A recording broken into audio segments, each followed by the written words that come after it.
Hey docs. Hey, today I want to talk about the principle of ascending relationships. I think it's really, really important to make sure that top to bottom on your team, that all the way across the board, you guys are really working so that every single interaction that you have with a patient is a growing relationship. So that means that your team understands and that you understand that each time you interact with them, you want to build on where you left last time. Have you guys met those people where you get together with them and it feels like you're starting over every time? It's like you can never just get comfortable and be real with these people. Those are not who you want to hang out with, quite frankly. And it's the same thing.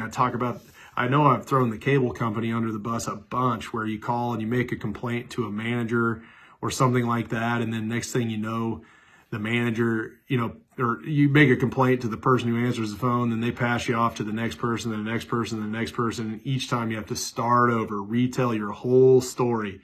So annoying. So how does the ascending relationship work? Well, when people are greeted by name when they walk in the office, that can be done even if you don't know them, if you're just prepared for who's coming. That's part of your preparation every day. Your notes that translate from one appointment to the next, to the next, to the next. Every time they're personal notes. Hey, how'd your vacation go? How are your grandkids doing? Oh, did your daughter have her baby yet? What's the name? Tell me about that. You put that in the notes, keep building on that.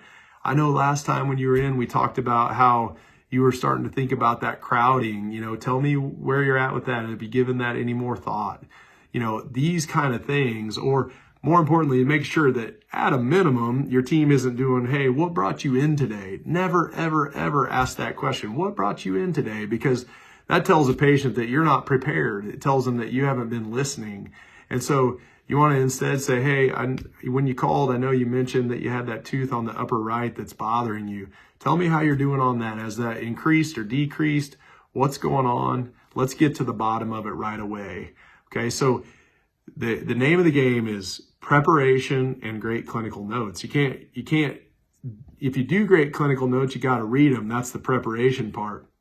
At the end of appointments, you got to button things up, make sure you're taking and writing these things down and carrying that continuity of care, the consistency in how you approach everything is mission critical to making it happen every day so that patients feel like you're in a growing relationship with them and they're not having to start over every time they meet you. Even if they're starting over with a new person in your office, it doesn't mean that the relationship has to start over. This is a growing relationship with your whole team.